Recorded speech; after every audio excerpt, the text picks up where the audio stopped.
welcome to a new segment of the channel, which is a sort of chat thing where we're going to do just cover things that are happening, questions that people have answered me, and just topics I want to talk about, vent about, or do anything like that. There will be, this feature is not going to be consistently every week, especially at the moment because we are moving, so you may get the odd one here and there, but don't expect anything regular. Now, the title of this show, at the time of recording, that means right now, I have no clue what this show is called.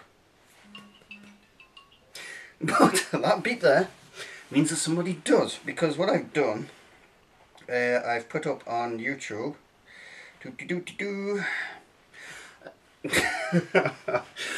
sorry, I've put up on Facebook a request for people to come up with a title for this sort of show that I'm doing. And right, Ian Rockcliffe, who has a channel, because you've made I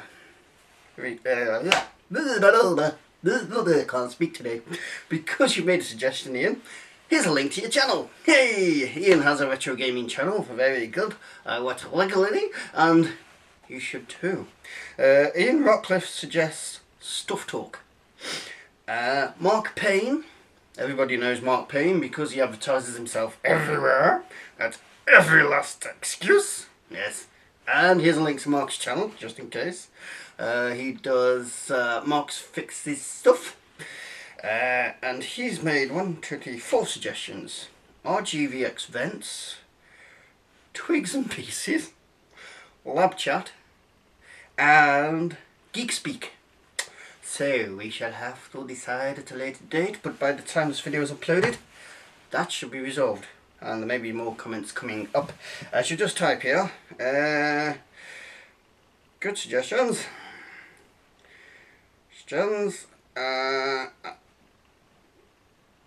Keep coming. I'm typing whilst recording the show. Shoe? No, it's not a shoe, it's a show. You're live. And that reminds me, yes, this show is going to be a little bit different. There is going to be an element to it that I've not seen other people do, but we need to get through some technical challenges first. So I think that will wait until we get to the new lab, which is the next subject. The new lab, yes. For those who have not followed me on Facebook, and why not? Yes, all live on a different planet. My shoes are hurting me, hang on. Keeping this as live as possible, so you're going to get all the little bits and the sods and stuff. Okay, right. This lab is coming to an end, which is why I'm not showing you down here, because it's a complete shit. Did I say shit? Yes, I said shit. Yes, this lab is closing, and we're getting a huge new lab. Basically, it's a huge converted attic, and the stairs come down from the attic into a rear bedroom. The rear bedroom is larger than this, and we're going to be using the rear bedroom and the attic as the new lab. So we'll have a lab and a lab reception. So looking forward to that, looking forward to doing new style shows there, and that should increase the live output too. So soon after doing this video, I hope, I shall be disassembling all this, and we'll be in a nice big space where everything can be spread out. Even the paint box should go its own place where it can be set up permanently, so we can just test it in position, don't have to keep moving the bugger around, which should help greatly in trying to get that fixed. So yes, other beeps going on. Some of you may know somebody, a public figure called Eric Hovind. If you don't know, I'm not going to tell you. But basically, I've had a bit of an incident with him on the internet. And yes, if you hear any beeps, they may be from people talking about that, because it's become quite popular on my Facebook profile page. That's not on the group, that's on the Facebook profile page. So there's another click. So if you follow me on the profile, you might see some of that.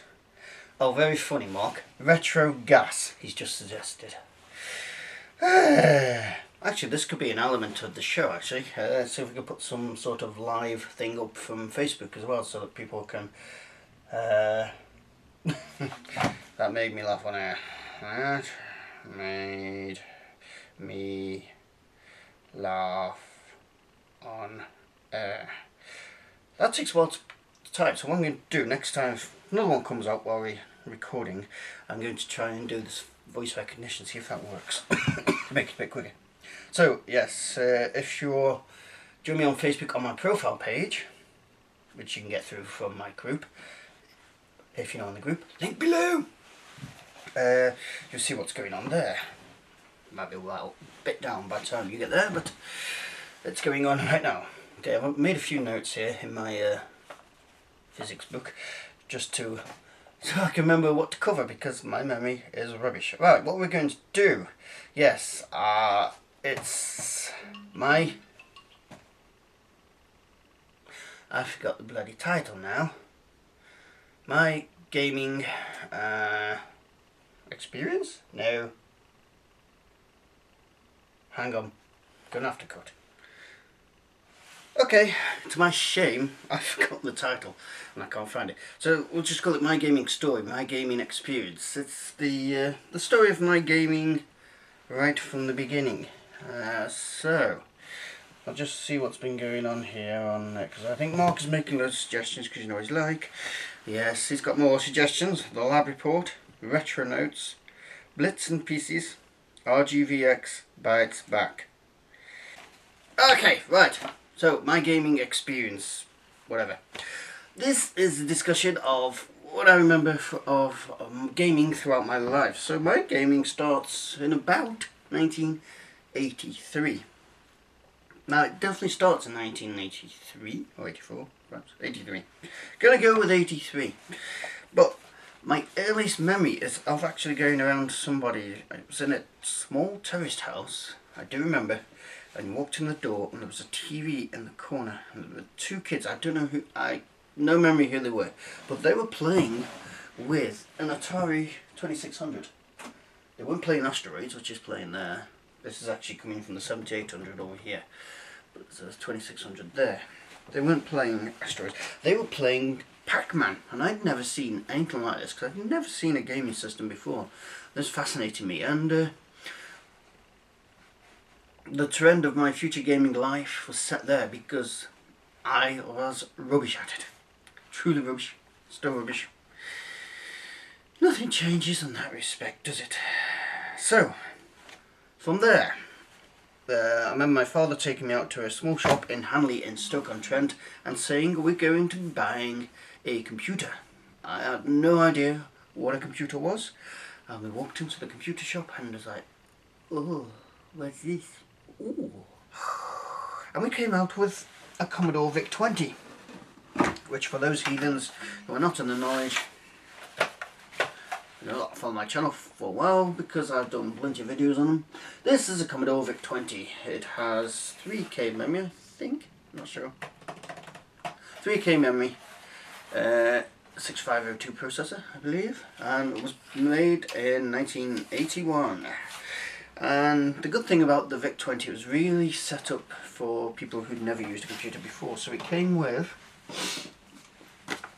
a very easy to use user manual, which actually took you through, hang on, let me show you this guy, this little guy here. It took you through everything from switching it on, setting it up, switching it on. You can't wait to see on this, it's very difficult to flip through pages like this. Yeah, setting it up, switching it on, and all that. And you can follow that book.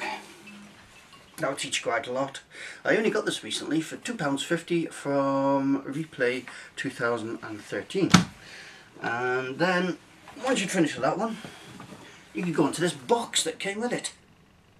And in the box, this all came as part of the backup, was the Introduction to Basic Part 1. this one has a few catalogues and stuff. Data set, how to connect your VIC, very simple little thing to get you up and going, and a couple of tapes which contained examples of the programs that you worked on, plus programs that had questions in, so you could test your knowledge. Very good. I even had this little thing for drawing flowcharts. Very nice. That's inside the box. So I learned from that. Never mastered it. Probably never will. So there is a second box to this, but I've never come across it. I've seen it for sale, but it's always been too expensive, and I've never purchased. But what I did purchase from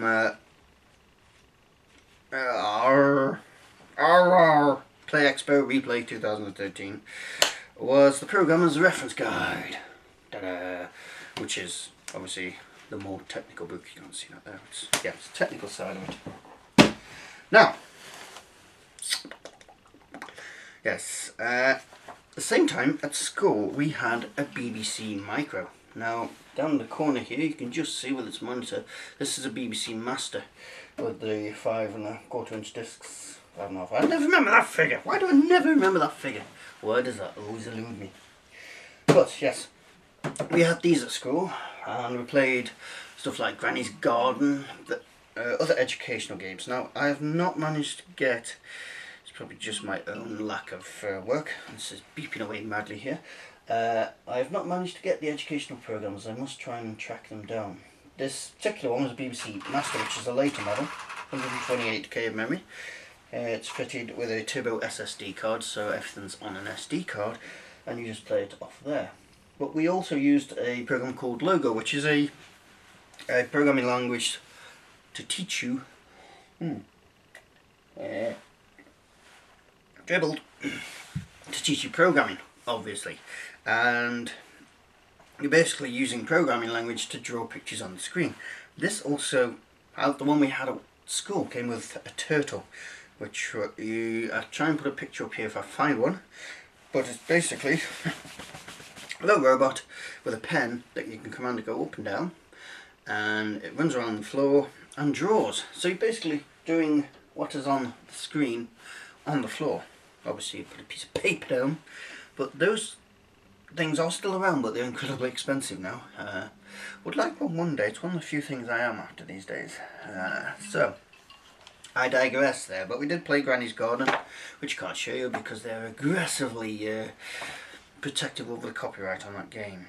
Now, the VIC-20, back to the VIC-20, over the 80s and the early 90s, more of that later, I did collect quite a few games, some of which,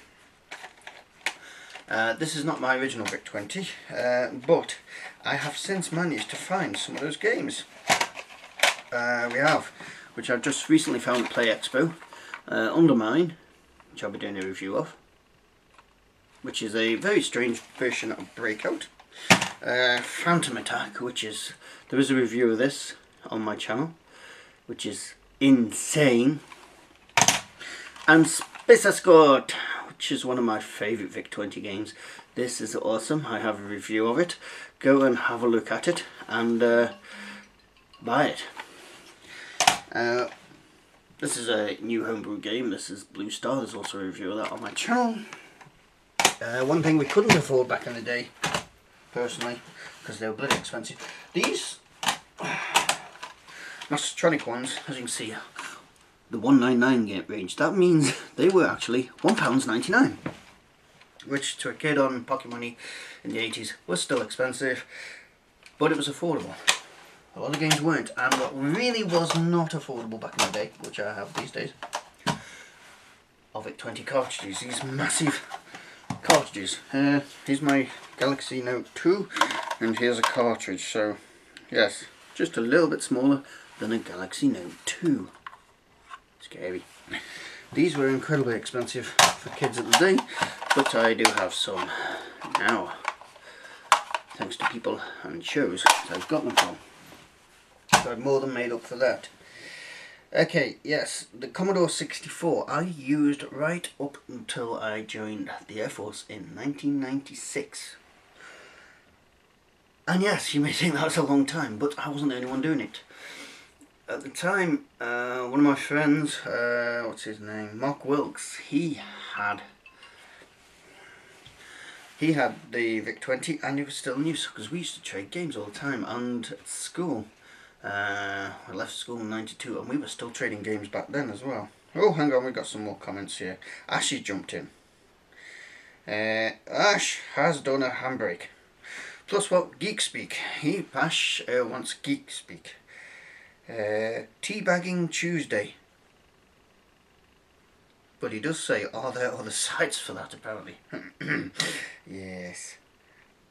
Don't put the day in the title, you'll end up missing one eventually. Yes, I've already stated, this is not going to be a regular thing. I am not going to say what Ash has just put down here. If you go onto the Facebook page and look for the feed where I asked for titles for this show, you will find it. Retro Gas Live sounds good. Then again, the GeekSpeak sums it up for anyone new to the vids. The vids won't be live though. Question mark. Dead vids. If you want loads of views, call it Retro Chat. That isn't a sexy teen dance.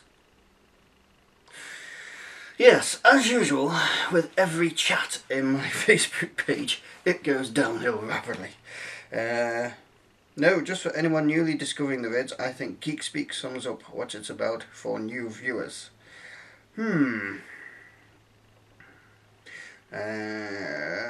Okay. Still recording the show, but GeekSpeak sounds quite good.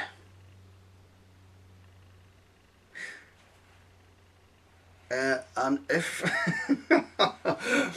Right. I've just used the voice recognition, and if you look at what came up in the box there, if it shows, I don't think I'll be calling the title that. That's what it came up when I typed GeekSpeak. I must edit that. Just quick delete. Geek. So, it may be GeekSpeak, something else may come up later, but the competition's still going. Right, where were we? We've been doing the VIC-20 games. Now, in the late 80s, we moved to Wales, a planet called Wales. If anybody knows where that is, it's very remote. Not many people live there. But I had a friend who had a Commodore 64. This was the first time I was introduced to the Commodore 64. This would have been about 1987, and I was addicted. I thought the graphics were excellent. I can't remember many of the games we played. Unfortunately, I've tried to find them, but unsuccessful. I do remember that his parents were chain smokers, and they didn't open the windows, and the 64 was in the living room, so to play the games you had to choke on the smoke, but I was that addicted. I put up with it. So the Commodore 64 was a dream computer for a while, until the Amiga, until I first came across the Amiga. That was a dream computer for a long time. Most people, most teenagers, young teenagers, had pictures of ladies under their beds. I had cut out pictures of an Amiga 500. It was that bad. We couldn't afford one. I only had access to one through a friend, and it just blew my mind at the time. But I was still using the VIC-20, so in comparison, yes. While I was in Wales, my cousin gave me a load of games for it. It was like Christmas come early, and an expansion cart. So I'm just looking for mine. How does? Not this one, but an expansion cart like this, so that the Vic had more memory. It was like, whoa, look at the graphics now, they're brilliant. It made the graphics so much better. Right, so, while we're in Wales, that is the only experience I have of 80s arcade machines. He had a few, I don't remember them all, but I do remember Battlezone. Mainly because it was the one with the, you put your head up to it, the goggles, and for quite a while it was stuck on free play for some reason. I don't know what was wrong with it, but you could play for free. My favourite price. And we used to play a lot, and I used to spend a lot of money in that arcade. Unfortunately, we only lived in Wales for 4 months, so we moved back to Stoke, where we didn't have, that I knew of, any arcades at the time. Now, let's see what's going on here. Still recording. More tea, Vicar? Yeah, I've run out of tea. Oh, I don't know, that's some ash. Mark Payne just got my tea at reading Nerdgasm. Sasha has recommended Nerdgasm. What's retro sounding? Fondo chat. This is not going to type Nerdgasm, so I'll do Nerdgasm, comma. Trust you, Sash. Do Sash. No, I don't want to do Sash. Oh dear. No, get off. Go away. Trust you, Sash. Right, okay, where were we? So I used the Vic all the way up till the time I went into the Air Force, and went back many years later to get the Vic, and my dad had thrown it away. I was upset. Anyway, in the Vic, bought a PS1, PlayStation 1, the original 1995 model. I bought that in 96. Played that for quite a while. It got a lot of use because you didn't have much else to do in 96 without the internet and all that. Also bought a PC, so I used to play PC and PS1.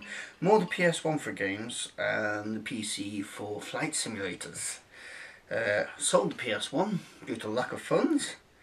Instantly regretted it and went home to Stoke to visit my parents and decided I was going to get another PlayStation, but they didn't have any in, and I was impatient, so I bought an N64. Which was brilliant. I absolutely loved the N64, still do.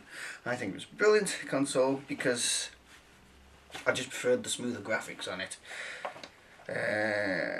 And the last console I bought was in 2002. The last modern console I bought was in 2002. That was a PS2, which I bought for my wife with a tax refund. And that is actually the last modern console. No, I tell a lie, we bought the Wii. We bought the Wii on its release day. So that is the last modern console we bought, and since then just not been interested in them as much. Although the old stuff, as you all know, has built up since. Let's just see what people are typing here because I can hear it going. Geek Juice Weekday. Oh dear, they're getting worse, these people. As usual, it's degraded into nothingness. So, anyway, that's the end of this one. This has been going for quite a while. Yes, it has. I've got plenty of videos lined up. I've got some hardware reviews, plenty of game videos which have already been shot, and some have been shot for months, so they're still waiting to come up.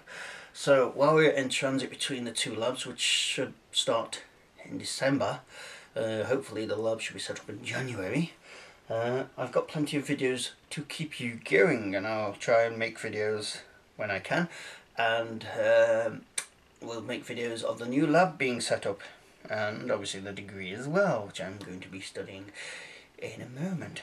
But in the meantime, if you've got any ideas for subjects, any questions you want for future chatty-watty things, or any ideas, then please leave them in the comments, or you can message me.